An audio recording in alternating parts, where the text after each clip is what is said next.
everyone, I am Harpreet Kaur, a science teacher at Akal Academy International, Sultanpur Lodi. Today I will explain the topic double circulation. So what is double circulation? नाम से ही clear हो रहा है, double मतलब दो बार, circulation मतलब circulate होना, heart में से ब्लड का दो बार सर्कुलेट होना, हम उसको बोलेंगे डबल सर्कुलेशन। तो हमारी बॉडी में दो तरह का ब्लड होता है, एक होता है ऑक्सीजनेटेड, एक होता है deoxygenated. So first of all what is oxygenated blood? Oxygenated blood वो ब्लड होता है जिसमें ऑक्सीजन की अमाउंट ज्यादा होती है और कार्बन डाइऑक्साइड की अमाउंट कम होती है। और डीऑक्सीजनेटेड ब्लड वो ब्लड होता है जिसमें कार्बन डाइऑक्साइड की अमाउंट ज्यादा होती है और ऑक्सीजन की अमाउंट कम होती है।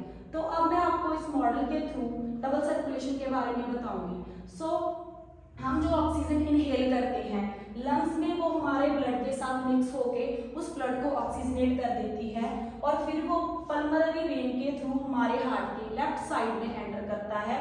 तो सबसे पहले वो लेफ्ट आर्टरियन में एंटर करता है, फिर वो डाउन लेफ्ट वेंट्रिकल में जाता है, वहां से हमारा ब्लड पंप आउट होता है और आयोटा के थ्रू हमारे बॉडी ऑर्गन्स को सप्लाई होता है। तो बॉडी ऑर्गन्स उस ब्लड को यूज करते हैं और उसमें से ऑक्सीजन यूज करते हैं, बाद में उसमें कार्बन डाइऑक्साइड रिलीज करते हैं, तो हमारा ब्लड डीऑक्सीजनेट हो जाता है।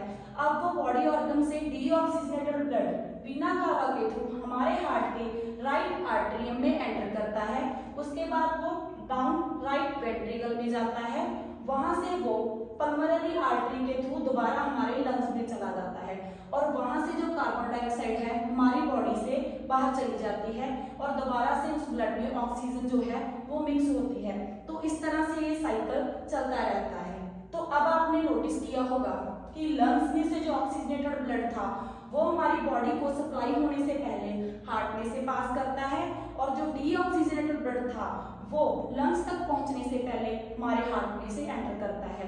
तो मतलब ब्लड जो है वो हार्ट में से दो बार पास करता है, इसीलिए हम इसको डबल सर्कुलेशन बोलते हैं। Thank you for paying attention.